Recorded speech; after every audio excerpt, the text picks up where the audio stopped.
dia, boa tarde, boa noite.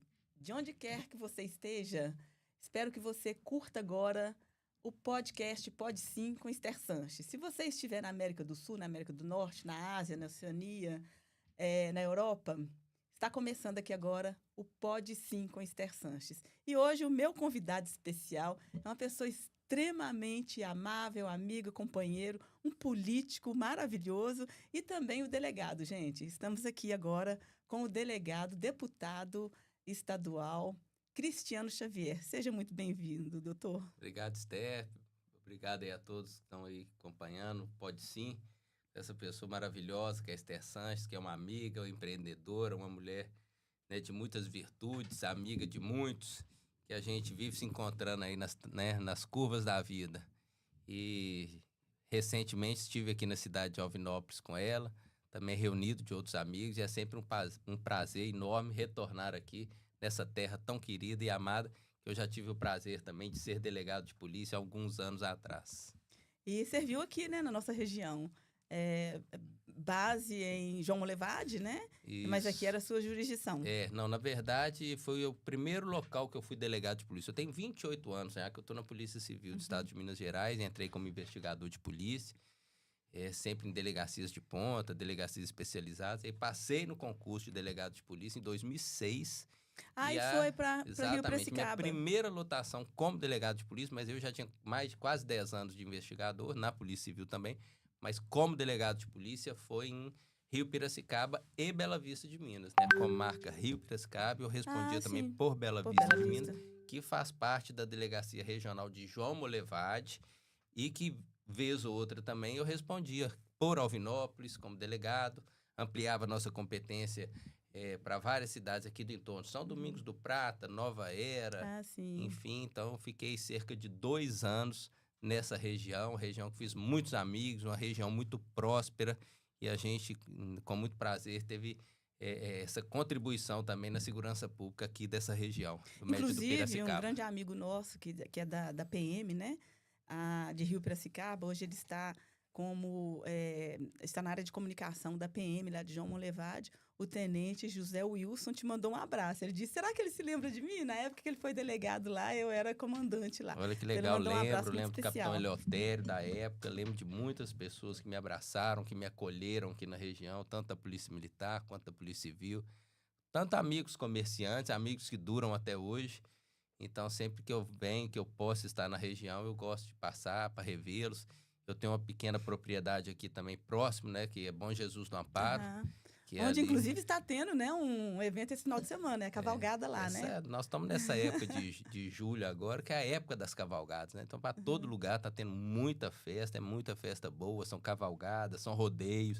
Lá vai ter o rodeio amanhã à noite também. Então, está tendo festa em toda a região e muita festa boa, gente. Bacana. Gente, olha só. Eu quero, assim, antes da gente começar, que a gente vai falar sobre segurança pública hoje, quero ler um pouquinho aqui do currículo, né, do delegado, do nosso deputado estadual, Cristiano Xavier. Cristiano Xavier é deputado estadual por Minas Gerais, reconhecido por uma trajetória marcada pela eficiência, dedicação e compromisso com a segurança pública e o desenvolvimento social. Natural de Minas Gerais e pai de um filho, Cristiano construiu uma carreira a partir de sua atuação destacada como delegado da Polícia Civil, com mais de 20 anos de experiência. Sua notável trajetória profissional iniciou-se com formação acadêmica sólida, sendo pós-graduada em Direito Público e em Inteligência e Contra-Inteligência, essa palavra é nova para mim, em Segurança Pública, além de possuir curso especializado em investigação e homicídios pelo FBI. Em 2006, assumiu o comando da Delegacia de Homicídios em Santa Luzia, onde, inclusive, nós nos conhecemos, transformando-a em referência estadual devido aos excelentes resultados obtidos na redução da criminalidade e na eficiência das operações policiais. Durante sua gestão policial, liderou grandes operações em envolvimento de centenas de agentes, resultando na prisão de criminosos e diminuição significativa do tempo para redução de casos, impactando positivamente diversas cidades, além de Santa Luzia. Em 2014, ampliou seu compromisso social ao fundar a Associação Luziense pela Vida contra a Impunidade. Isso eu achei maravilhoso, a gente vai falar um pouquinho sobre isso. Sim. Oferecendo assistência, olha que bacana, gente, oferecendo assistência psicológica e jurídica às famílias vítimas de violência, além de ações sociais como doação de alimentos e roupas e criação de oportunidades para emprego para jovens e adolescentes. Que orgulho! Em 2018, Cristiano foi eleito prefeito de Santa Luzia. Inclusive, eu tive a honra, né, de participar lá com ele. Destacou-se por realizar mais de 400 obras e ações significativas. Entre elas, a reabertura do Hospital São João de Deus. Que maravilha! Fechado há 5 anos. E a implantação do MOVE, um moderno terminal de mobilidade urbana que melhorou substancialmente a qualidade de vida dos cidadãos luzienses, né? Eleito deputado estadual com expressiva votação em Santa Luzia e outras cidades mineiras. Ele é muito querido. Cristiano Xavier trouxe para o Legislativo sua experiência e compromisso com a gestão eficiente, destacando-se especialmente em áreas como segurança pública, infraestrutura, saúde, educação e esporte. Na Assembleia Legislativa, apresentou diversos projetos de lei, propostas de emenda constitucional e requerimentos, resultando na aprovação de importantes leis que significam diretamente a população mineira. Como deputado estadual, Cristiano permanece dedicado a fortalecer municípios, defender uma segurança pública mais rigorosa e garantir melhores condições de vida para todos os cidadãos de Minas Gerais, reafirmando diariamente o seu compromisso com o desenvolvimento regional e com políticas públicas eficazes e transformadoras. Que honra, muito prazer mesmo de ter o senhor aqui conosco. Vou chamar de você, porque também é um amigo pessoal, um jovem.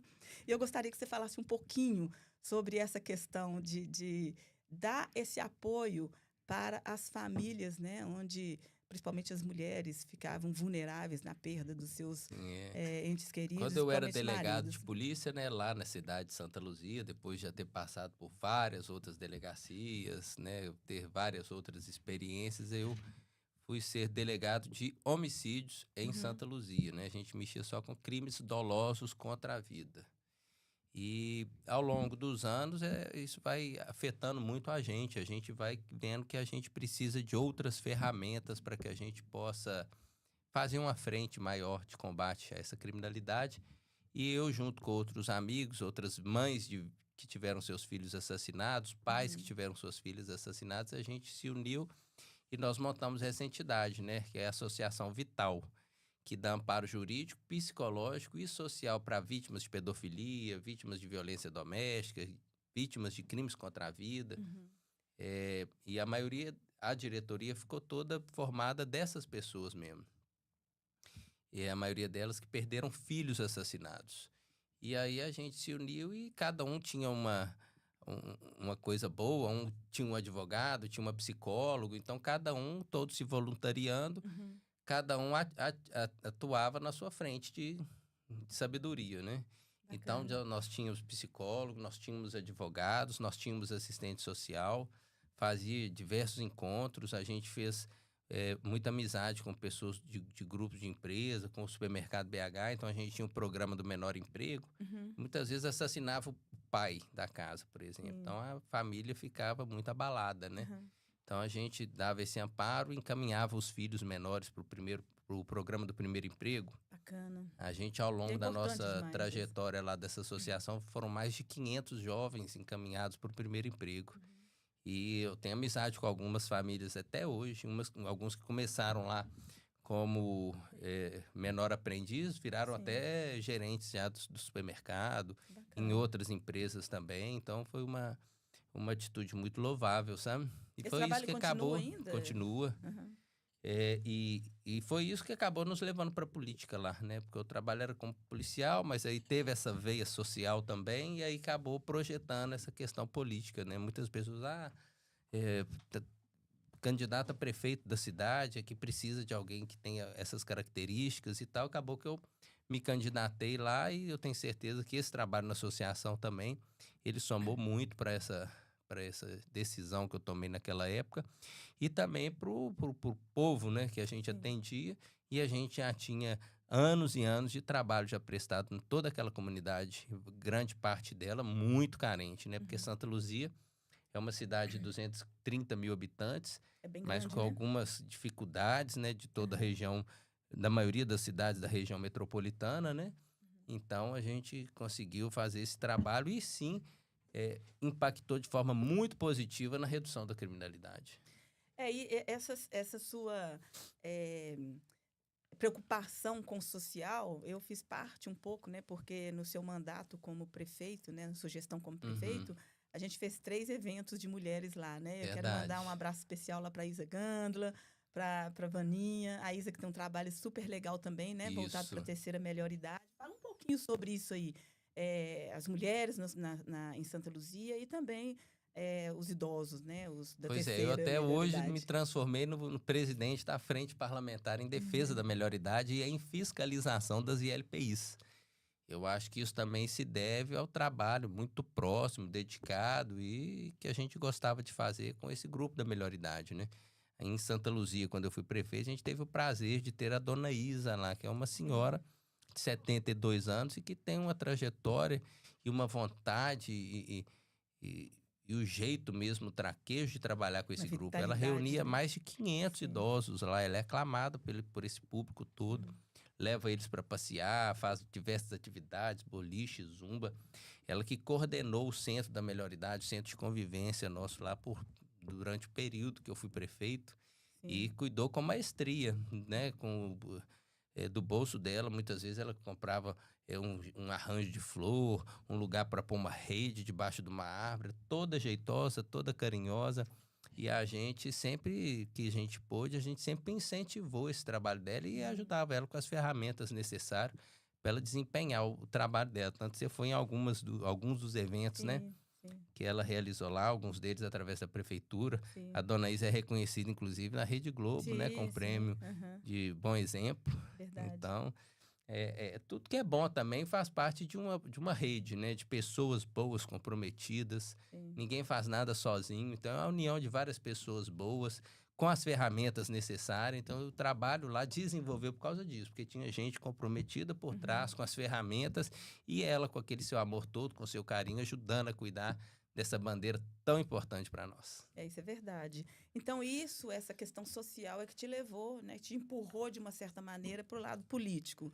E aí você se candidatou, né, a prefeito de Santa Luzia. Fala um pouquinho sobre isso. Parece A que foi vida o vai 7º prefeito, né, A vida vai numa só levando a gente gestão. para alguns caminhos que a gente vai entender só depois, né? Eu, no início, nem imaginava que eu ia para uma vida pública, política, né? Quando eu fui investigador de polícia, depois como delegado de polícia, me sinto extremamente vocacionado e gosto muito da área policial, vibro com ela e era realizado sendo um delegado de polícia, Uhum. sabe? Cheguei a galgar o cargo de delegado regional, de coordenador de um departamento grande, que é um dos maiores de Minas Gerais, lá de Contagem. Mas quando tem um chamado, não tem jeito de escapar, É né? E verdade. aí o povo reuniu, incentivou, e aí a gente colocou o nome como prefeito da cidade à Uhum. disposição e acabou que eu fui eleito mesmo. E Santa Luzia está passando por um período meio Isso, na complicado. Fala um pouquinho verdade, sobre isso. eu entrei numa eleição extemporânea. O que é isso? É um mandato tampão. É Aham. quando exige um prefeito, mas por algum motivo o prefeito é cassado. Lá, no caso, foi uma prefeita que foi cassada, depois o vice também. E ficou aquela alternância de poder, né? Porque a prefeita foi cassada, entrou o vice, que foi Sim. impedido de ocupar, e entrou o Aham. presidente da Câmara. Depois conseguiu eliminar, ela voltou. Aí depois afastou de novo. Então, nessa alternância, eu fui o 7º prefeito. Aí teve uma eleição extemporânea. Sim. E aí eu fui eleito nessa eleição extemporânea. Mas se for olhar, isso passou 2 anos de mandato. Em Uhum. alternância, eu fui o 7º prefeito do mandato. Sim. E de lá para cá eu tive 2 anos para trabalhar. Trabalhou super bem. Trabalhamos muito, formamos uma equipe muito compromissada Verdade. e tal. Então conseguimos realmente resgatar, reerguer a cidade que estava Uhum. passando por um momento de turbulência muito grande.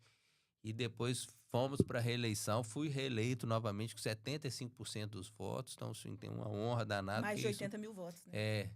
Porque deu 75, eu acho, 76. Isso revela a confiança do povo, né, no trabalho que a gente estava realizando. Porque um primeiro mandato é assim, não, vamos ver o que é que dá, né? Já na reeleição é diferente. Você está ali, porque não, vamos continuar porque tá bom. E foi com quase 80% dos votos.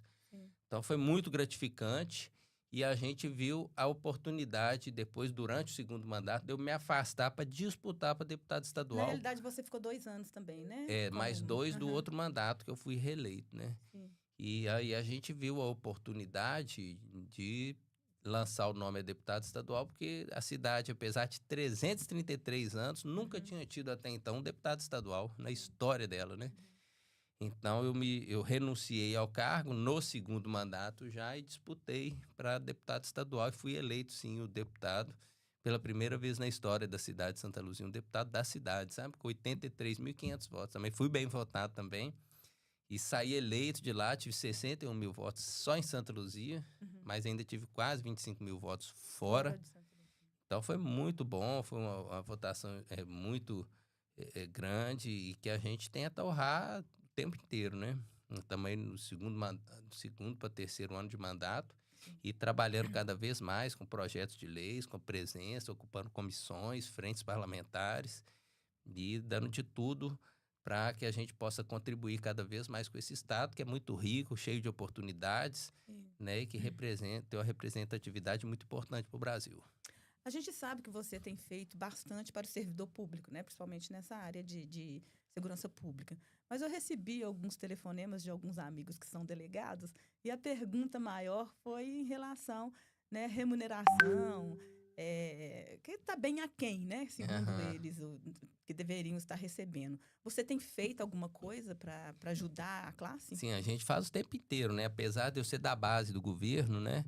A gente ajuda, está na base. Muitas vezes a questão sindical dos servidores, ela fica contra, né? E querendo esticar a corda para a questão remuneratória, fazer movimentos paredistas. E a gente tenta levando de forma balanceada, né? A gente já conseguiu, sendo base do governo, muitos avanços para a classe policial. Muitas mesmo.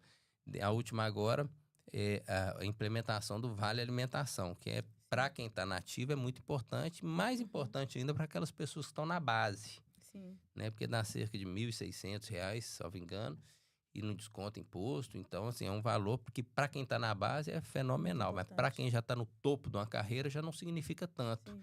E também quebra paridade com os aposentados e a gente vê isso com muita preocupação.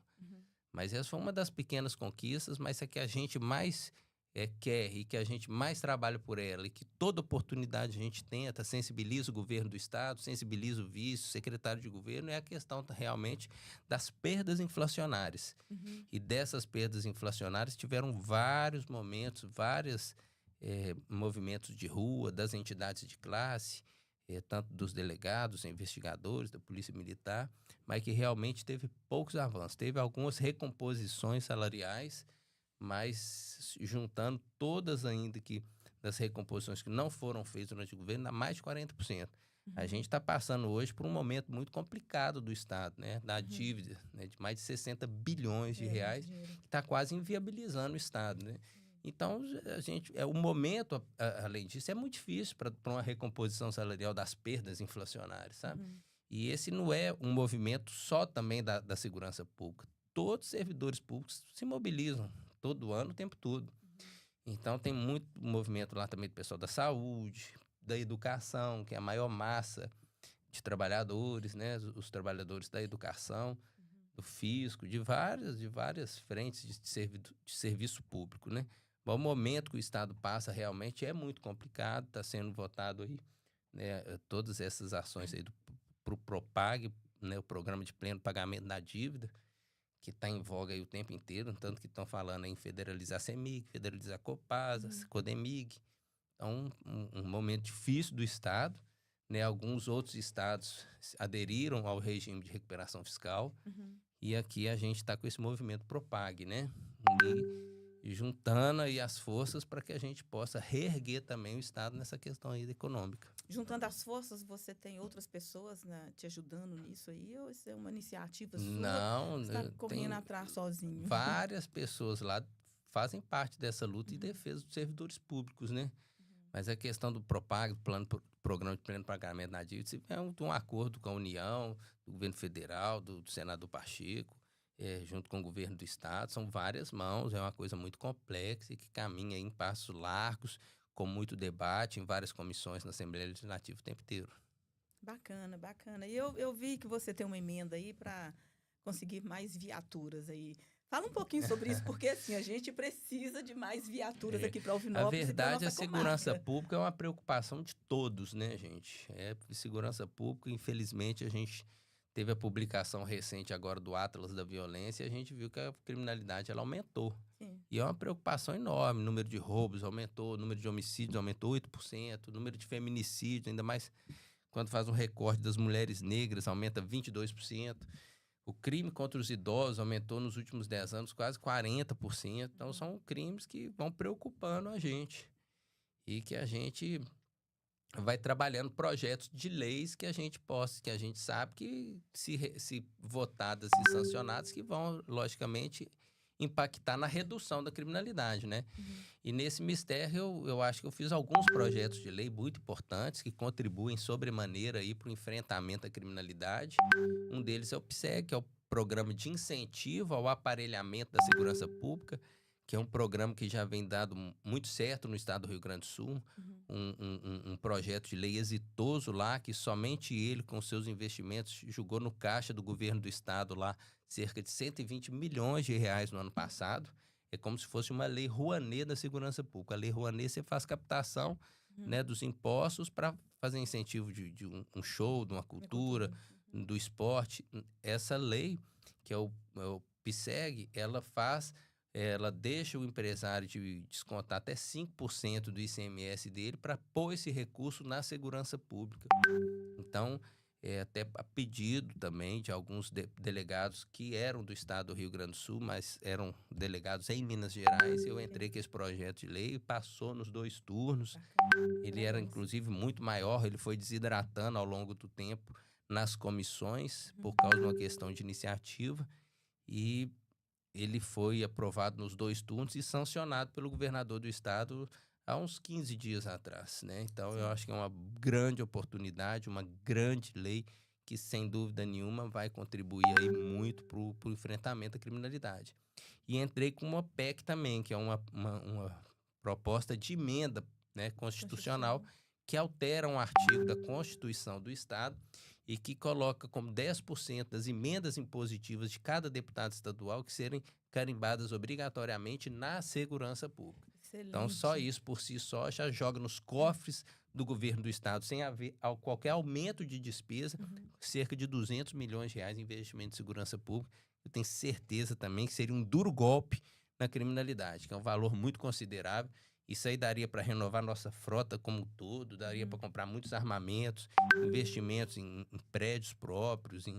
É fenomenal. Estamos aguardando ansiosos a tramitação dele. Foram 38 deputados estaduais que assinaram esse texto comigo.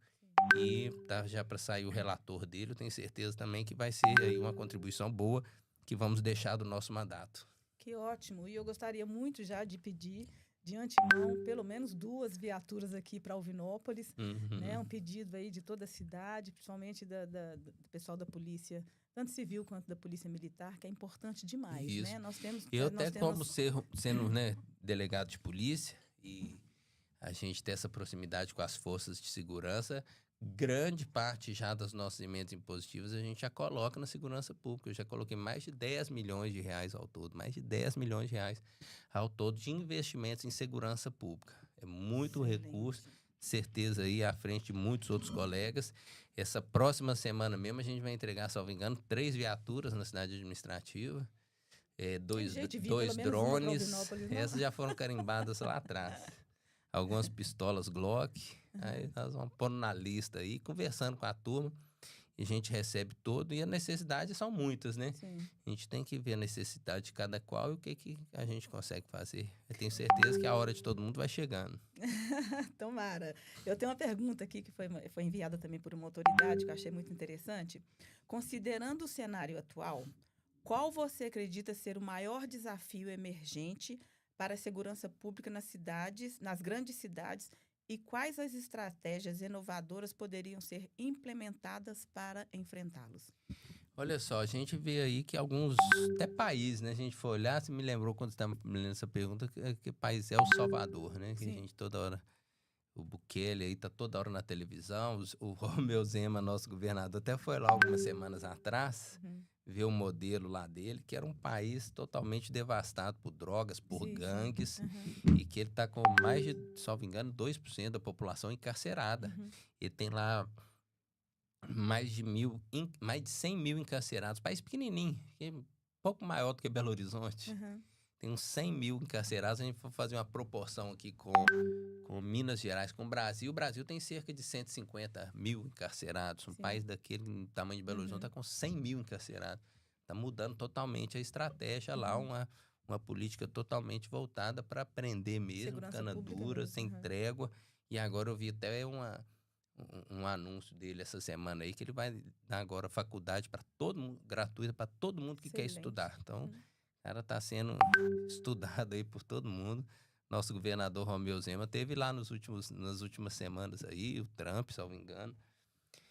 E a gente acha que é isso, na verdade, que é um modelo que tinha que fazer para quem quer ir com tudo, é realmente o tolerância zero, né? Aqui, infelizmente, no Brasil, a gente vê, às vezes, muitas políticas afrouxando mais, né? Sim, verdade. As cadeias já estão muito cheias, vão inventar um trem aí, arruma uma tal de uma tornozeleira eletrônica aí que o cara vai embora do presídio e responde em casa.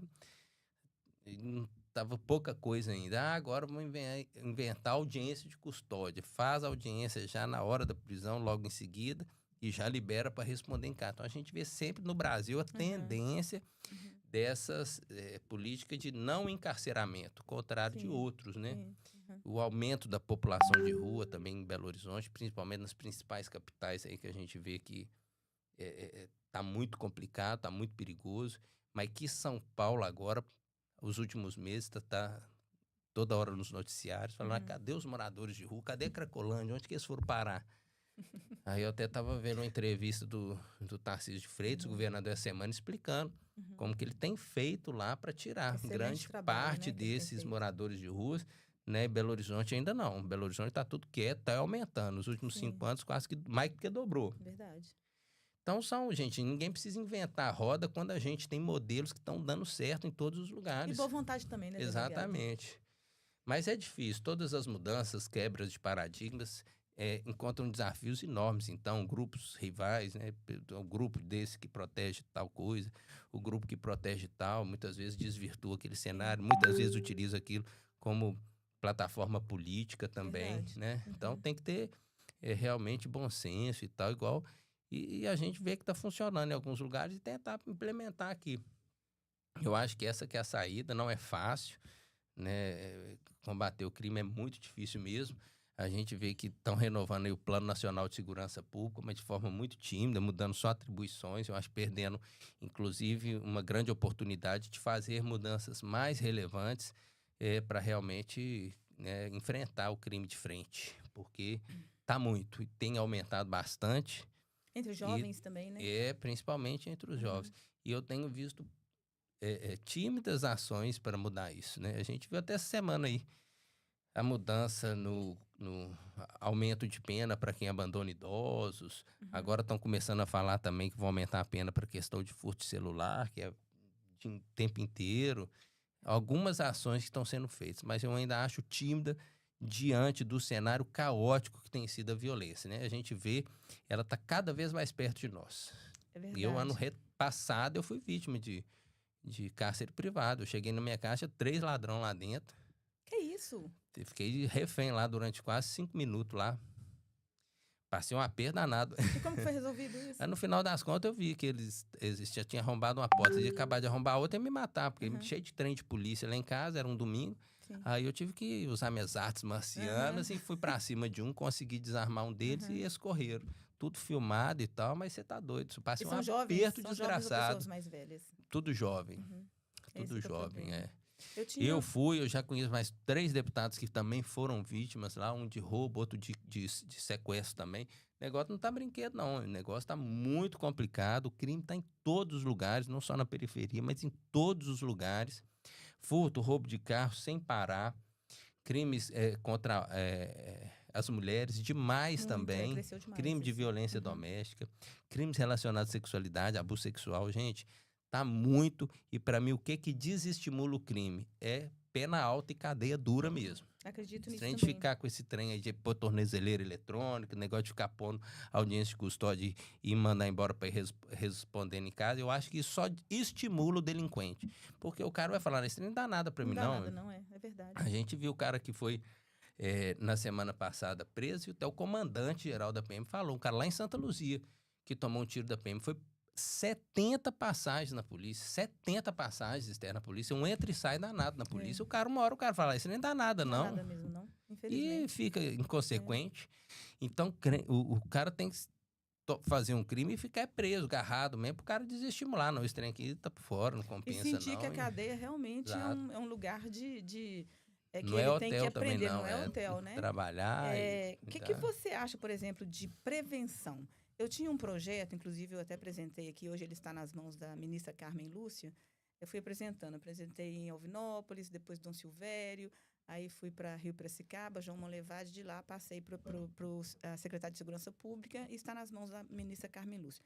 Uma coisa super simples, né? Eu sempre falo sobre isso, porque realmente é muito simples. Eu fiz isso nos Estados Unidos. Então, essas crianças, assim, os jovens que começam a se apaixonar pelo mundo do crime, né? Porque eles não têm noção nenhuma do que realmente é. Pega essas crianças e leva num presídio.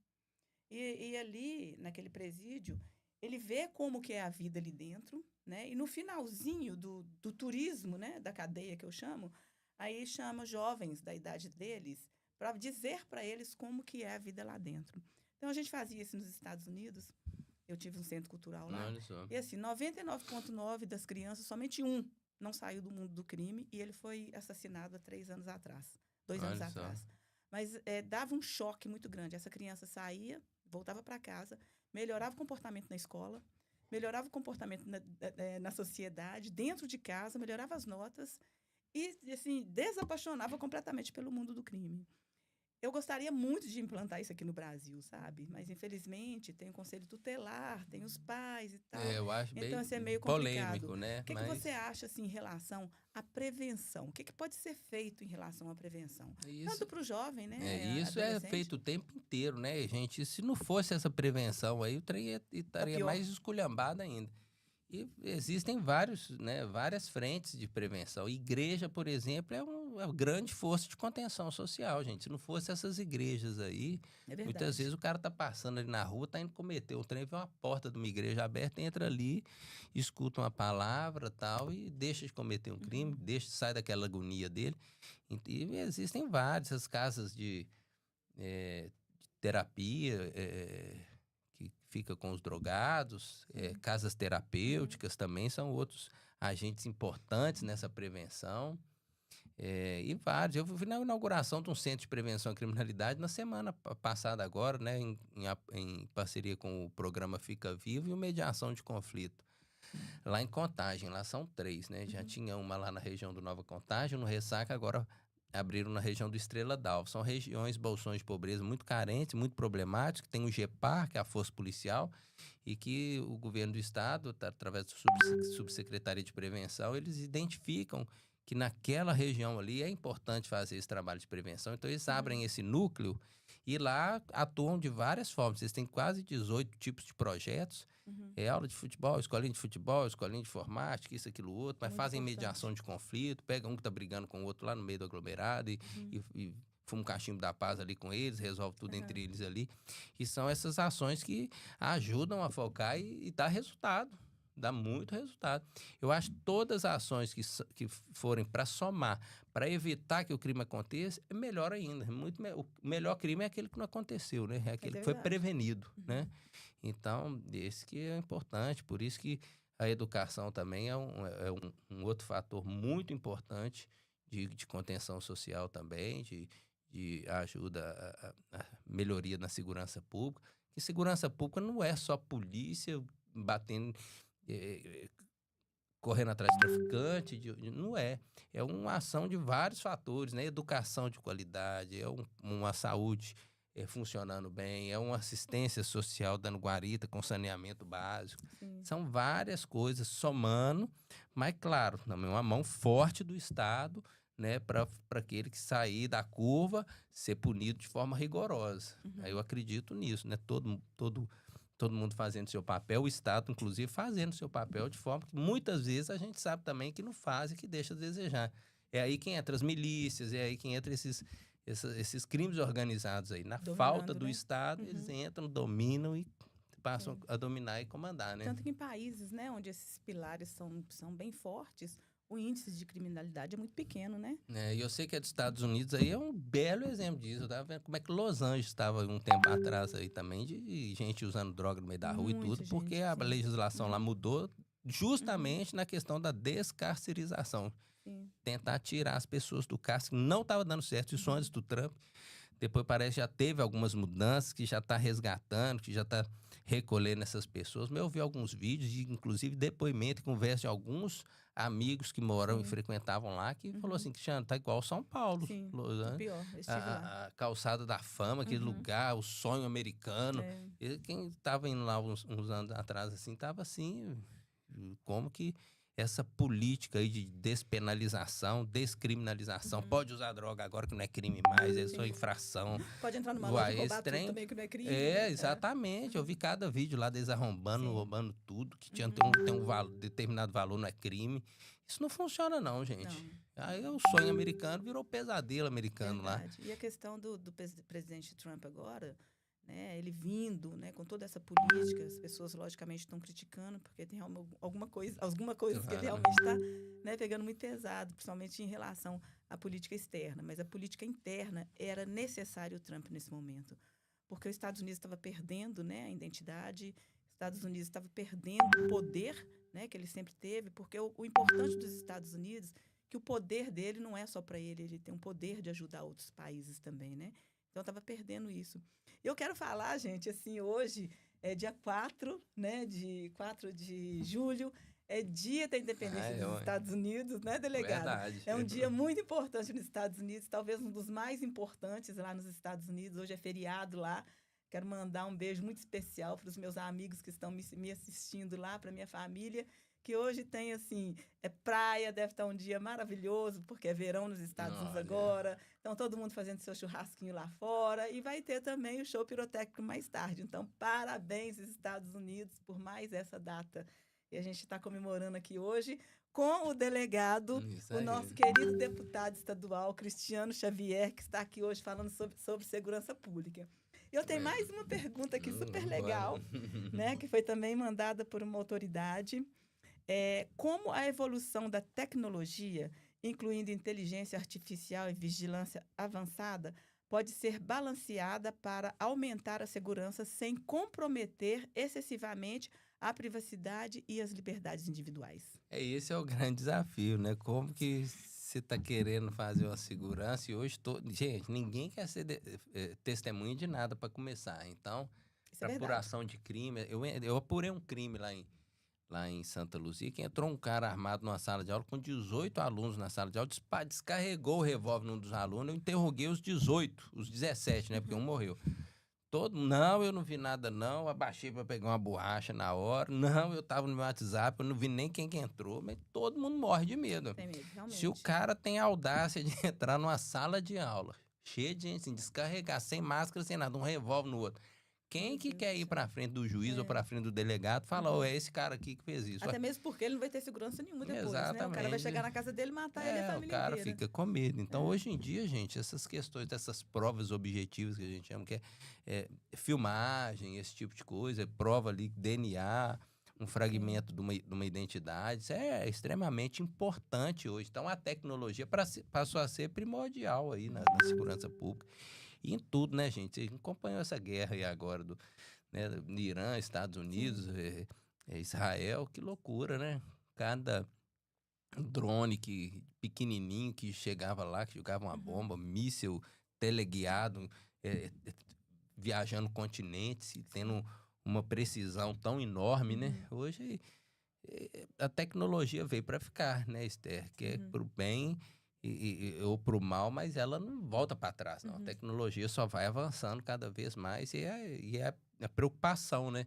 Até hoje não é regulamentada essas questões de inteligência artificial, seja nas campanhas, em tudo, né? Os caras colocam sua foto ali, você falando ali, movimento da boca, colocando palavra na sua boca. Verdade. E solta um vídeo desse pra uma pessoa que tá lá vendo, saber se você falou que não falou, já acabou com a vida da pessoa toda. Então é complicado. A legislação realmente para isso vai ter que ser muito rigorosa, muito desestimuladora, porque depois que o crime acontece, é difícil a reparação dele, né? E a tecnologia tá aí o tempo inteiro para ajudar, né, o combate, mas para dificultar muitas vezes também a sua apuração, né? Dentro aí desse contexto mesmo, tem mais uma pergunta que diz: em um mundo cada vez mais conectado, como a segurança pública pode se adaptar para combater crimes cibernéticos de forma mais eficiente? Hoje nós temos em Belo Horizonte, que é a delegacia de fraudes, né? E lá tem uma delegacia especializada em combate a crimes cibernéticos, né? Mas é um crime que, assim, ele vem para ficar cada vez mais acontecendo, né? Ele acontece o tempo inteiro. O cara de dentro da casa dele tira um dinheiro numa conta, faz um idoso fazer um empréstimo, e o volume dessas ocorrências tem sido muito alto, né? E é complicado, porque muitas vezes o servidor do Facebook fica lá não sei aonde, nos Estados Unidos, para você notificar a pessoa, para não sei o quê. Para isso ser aceito num processo como prova, né? É muito complicado. Eu acho que a legislação ela tem que ser aperfeiçoada, tem que ser modernizada. O nosso Código Penal é da década de 40, o Código de Penal nosso. Então, é uma legislação que está ultrapassada. Agora é a era da informática. Por que demora tanto a mudar? Primeiro assim, no que o Brasil, rito é muito complicado, né? De alteração num Código de Processo Penal. É uma coisa muito concreta. Então, por isso que vai tendo muitas leis esparsas, né? Que são autônomas, que vão se agregando aquilo ali. Mas o código ele precisa de dar uma renovada como um todo, Código Penal, né? Principalmente essa questão aí dos crimes cibernéticos, que estão cada vez mais comuns. As penas deles são muito pequenas, porque crime que não tem violência nem grave ameaça, a maioria deles tem uma pena pequena. Então isso tudo tem que ser revisto, né? Porque isso acaba com a vida de qualquer um. Pega um idoso que pega todo o recurso que o cara juntou de uma vida, de uma aposentadoria, tira dele, né? A gente viu agora o maior escândalo de todos aí, que foi um gasto maior do que o do mensalão, que foi esse golpe aí do INSS, né? Foi tirando, fazendo empréstimo e tal. Então, hoje, pela informática, é muito perigoso. Então, tem que ter uma legislação ágil, né? Por exemplo, muito golpe desse Pix aí. Você fez o Pix, você sabe que você fez o Pix pro cara que é bandido, depois você não consegue resgatar porque jogou numa conta de um laranja, do outro conta passou para esses bancos que não tem nem agência, que é só nuvem, e vai criando dificuldade, né? Então tem que ter uma legislação que ela pegue, que seja eficiente contra isso e que puna, inclusive, essas pessoas, esses bancos, esses outros entes que são utilizados também como de forma para desviar o dinheiro. Isso é prioridade, então, né? Uma delas, né? E como que você acha que a população pode ajudar? A população tem que identificar primeiro onde que são os principais gargalos, né? Onde que o crime está acontecendo. Isso aí é comum, que a notícia chega nas delegacias, né? Apesar de muitas pessoas que são vítimas de golpes também, muitas das vezes não vão nem na delegacia dar uma queixa. Muitas das vezes ficam até com vergonha. Outro dia eu recebi telefonema de um amigo meu que estava com vergonha porque o pai dele perdeu uma dinheirama lá, que caiu no golpe, que ligou, falou: tio, não sei o quê, e fez a transferência, e na verdade não era sobrinho de nada. Fez dinheiro. Muitas vezes as pessoas ficam com vergonha. Sabia disso? É verdade. Fica com vergonha de denunciar, de falar que foi vítima de golpe e tal. E não tem que ter vergonha, não. Tem que denunciar isso tudo, porque essas estatísticas vão mostrando para a polícia e para o legislador aonde que a gente tem que mexer. Uma vez eu recebi um telefonema de uma pessoa que falava exatamente como meu filho fala. Olha só. Meu filho tem um sotaquezinho, né? Então, na hora que ele falou assim, mamãe, que ele fala, mamãe. Aí eu já fiquei nervosa, eu estava aqui no Brasil e ele nos Estados Unidos. Aí, quando a pessoa foi falando um pouquinho mais, eu pensei... Aí, essa pessoa estava no Rio de Janeiro. Aí, eu pensei, não, tive certeza, né? Não é meu filho. Aí, eu fui conversando um pouquinho mais, para ver onde ia chegar. E, realmente, inclusive o sotaque, delegado, sabe? Igualzinho o meu filho. Então, eu imagino pessoas mais velhas, né? Que realmente devem cair Olha nesses só. golpes, né? E aí, eu falei com ele, meu querido, você me desculpa, mas meu filho está nos Estados Unidos e eu estou vendo que você está no Rio de Janeiro. Aí já comecei a gritar e falar um monte de besteira e tal, e desliguei. Aí ele foi e desligou o Não, telefone. é Mas muita muitas gente que pessoas caem nesse vive por golpe. conta de dar golpe, assim, ué. Uhum. É, E tem verdade. um que eu vi a reportagem lá, que montou tipo uma delegacia atrás, um papel de delegacia dele, assim, atrás dele, assim. Ia pra uma menina pra dar bola pro cara, conversava com o cara, a menina começava a mandar uns nudes, um negócio. Depois o cara ligava da delegacia, falando, não, fulano, você tá recebendo foto aí de uma menor de idade. A menina nem sabia que a menina era menor, achando uma confusão, mas acabando com o cara e extorquindo do cara, como se fosse da delegacia. É cheio de artista, então tem que ficar Complicado, muito né? esperto hoje em dia, porque todo mundo tem acesso a uma tela de um celular, Sim, né? Então, verdade. dali, o criminoso aí chega por ali também. Você clicou ali no negócio, vai lá e é um golpe. É complicado, você não precisa nem sair de casa pra você ser vítima de golpe, mas você lá trancado da sua casa, cheio de grade É por volta de verdade. você, lá no seu quarto, cachorro solto, Uhum. e você tá sendo vítima de crime lá, dentro do seu Verdade. quarto, com o celular na palma da mão. Então tem que tomar muito cuidado, né? Tem que tomar muito Então, ali cuidado, olhando para aquela câmera, me vigilância. fala ali agora, qual que é o tipo de cuidado que as pessoas devem ter em relação a isso, delegado? Mas, gente, primeiro não ficar acreditando nada fácil, não, né?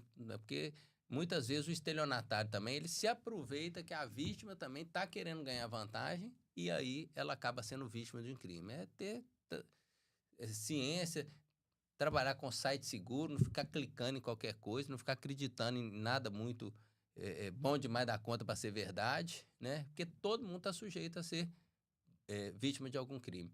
E se alguém ficar pedindo empréstimo, que golpe da outro dia, até em mim, falou, seu irmão, Cristiano, eu tô aqui no cartório, mas tô precisando, você me transfere um valor aqui agora, não dá para eu atender não, que eu tô dentro do cartório e me pedindo recurso. Então, assim, as pessoas que você tem convívio maior, que pode saber que você vai pedir um dinheiro, vai pedir um valor, vocês têm algum combinado também para, se no caso de uma necessidade maior, saber se aquilo ali é realmente, né, faz parte de um pedido verdadeiro ou se você não está caindo num golpe. Porque golpe é por todo lugar. Depois que você faz, que você paga, você não consegue rever isso Não nunca adianta, mais. né?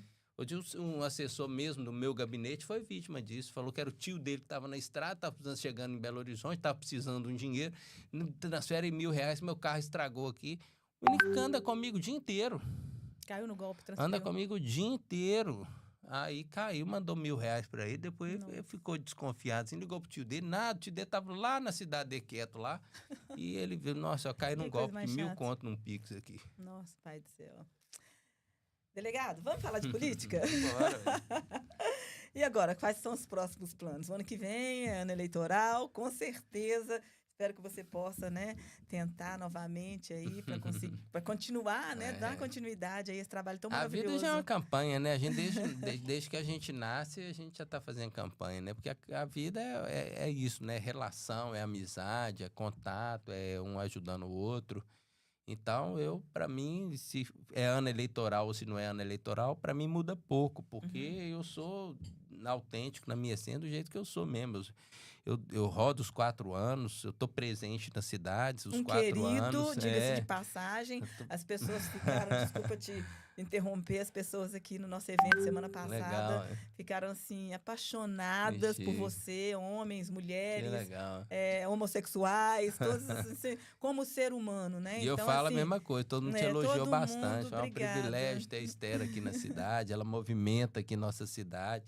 É o Cristiano, você não acredita, ela fez um carnaval aqui, que eu falava que não ia ter carnaval, ela fechou a praça e ela que fez o carnaval. Então, assim, é uma pessoa muito querida, parabéns, né? Porque ter uma vizinha dessa é um privilégio, animada, que ajuda, que soma, né? Faz Obrigada. acontecer, né? E sempre está fazendo bons eventos, boas rodas de conversa. Eu tenho certeza que a cidade de Alvinópolis ganha muito com isso.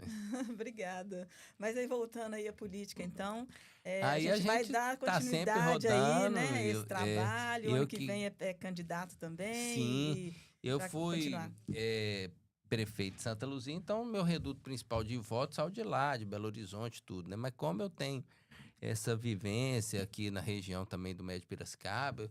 Eu acabei que eu abri um reduto aqui nessa região também, então tenho grupos em várias cidades daqui, trabalho junto em parceria com o prefeito de Bom Jesus do Amparo, de Nova União, tem parceiros vereadores de Santa Bárbara, em Itabira, em várias cidades, sabe, aqui da região, em Caeté. Tenho algumas boas conversas com algumas lideranças toda essa região do Médio Piracicaba, né? Então, acaba que eu trabalho e atuo muito nessa região, a região ali da região metropolitana, uma parte ali do sul de Minas, uma parte no centro-oeste, uma parte no norte. E Norte de onde que a Minas, gente... você pode contar lá com a Nalva, viu? Lá no Rio Pardo de Minas. Rio Pardo de Minas. A Lá Nalva, até que eu não tenho trabalho lá não, mas quero conhecê-la.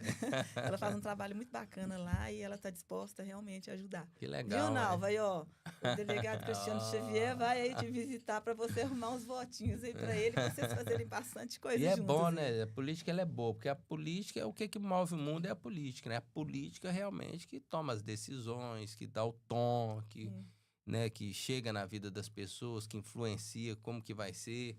Eu acho que a gente tem muito a contribuir, muita vontade, muito gás, e a gente não é só um espectador, não. A gente quer estar junto, a gente quer contribuir com ideias, a gente quer contribuir de todas as formas para que a gente tenha um país melhor, um estado mais justo, né? Eu adoro Minas Gerais, sou mineiro de coração e eu tenho certeza que vão ficar muitos anos aí ainda colaborando e somando. Fala um pouquinho da vida pessoal. Como que está o coração? Uai, tá de boa.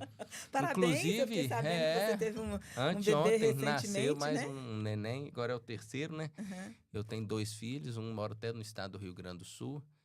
É o mais velho, né? 10 anos. Depois cai para 3 anos e agora uma de 0 anos, que nasceu Parabéns, antes de 2 aninhos de idade. Aí tá tranquilo, dois graças dias, a Deus. né? Não, criança é bom demais da conta, né? E Deus abençoe. Graças a Deus, os 3 são bênçãos na minha vida. Gracinha, tá parabéns. De boa. Que bom. Delegado, eu acho que a gente falou um pouquinho de cada coisa. Tem mais alguma coisa assim que você gostaria de deixar aí para nossa comunidade em relação, né, ao servidor público, que eles estão nos assistindo agora, querem saber um pouquinho mais, né, sobre essa questão aí de eu salário, acho que assim, você está fazendo para isso, você já falou. Mas o que mais que você gostaria de o deixar Estado está aí passando por um momento muito conturbado, né, que é esse momento dessa dívida agora, mas que já está acenando para um final. Eu acho que o Estado tem tudo para se reerguer depois disso, já quitando essas dívidas. E a gente agora já entra num processo eleitoral do ano que vem, de novo governador, novo presidente, né? A gente aposta sempre que vai dar certo e torce, né?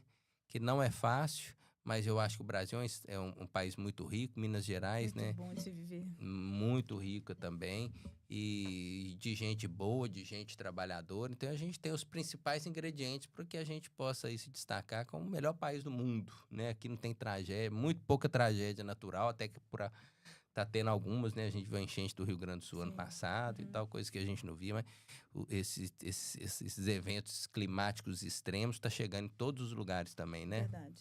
Que são comuns na época dos furacões lá nos Estados Unidos e tal. Mas aqui tá tendo uma chuva aí, né, que preocupa a gente. Mas pouca, se a gente for olhar com outras regiões, né, de vulcão, disso, daquilo, outro.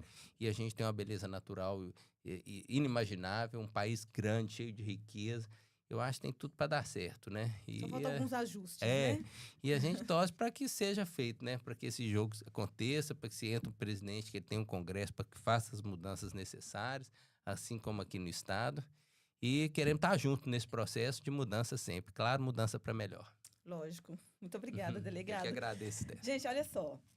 Hoje foi um dia muito especial, além de ser, né, o Dia da Independência Americana. Estou aqui com uma pessoa maravilhosa, não somente um delegado, né, está fora da função agora, mas também um deputado estadual que tem se preocupado muito com a segurança pública. Né? Gostaria de agradecer com um carinho muito especial pela sua presença aqui. Eu sei que Alvinópolis está longe, gente, 164 quilômetros de Belo Horizonte, então ele veio aqui hoje nos dar a honra da sua presença e trazer toda essa informação aí para a região inteira. Delegado, um recadozinho final ali, olhando para aquela câmera. Primeiro dizer que o prazer é todo meu, parabenizar por todo o seu trabalho, por que você significa aqui para toda essa cidade, para toda essa geração. Dizer que meu trabalho está de portas abertas lá, eu como deputado estadual, como delegado de polícia, como representante, vice-presidente da Comissão de Segurança Pública da Assembleia Legislativa, como presidente também da Frente Parlamentar em Defesa da Melhoridade e como presidente também da Frente Parlamentar em Defesa do Tarifa Zero, que a gente vê cada vez mais realidade nos municípios. Hoje são mais de 30 municípios que já não se pagam mais ônibus na sua cidade. Isso é um impacto financeiro muito positivo e econômico, né, para os moradores de uma cidade. A gente quer que isso se expanda para Minas como um todo. Belo Horizonte já se discute isso, está sendo matéria de pauta quase que toda semana, né? Então, tem muita coisa acontecendo. Quem quiser, siga aí o nosso trabalho nas redes sociais, Cris Delega, @CrisDelega com CH. Pode dar sugestão, críticas, encaminhamentos gerais como um todo. Que a gente quer aí somar e junto aí ser uma mola para mudar e transformar Minas Gerais cada vez para melhor. Muito obrigada, delegado. E eu quero agradecer de uma maneira muito especial também o Abraão e o Efraim, que estão ali atrás dos bastidores. Eles que são aí da Advance, né, que é uma empresa muito bacana aí, que está começando hoje um trabalho aqui comigo. Rose Félix, que é ex-vereadora de Itabira, que está aqui conosco também. Hoje ela faz parte aqui do time, né, do delegado. Agradecer ao Dudu também, que é do nosso time. E agradecer, sobre todas as coisas, a Deus. Que Deus continue nos protegendo, nos orientando e principalmente nos guiando, tocando aqui no coração aquilo que Ele quer que a gente faça. Porque é aqui que Deus toca, gente. Um beijo especial e até a próxima.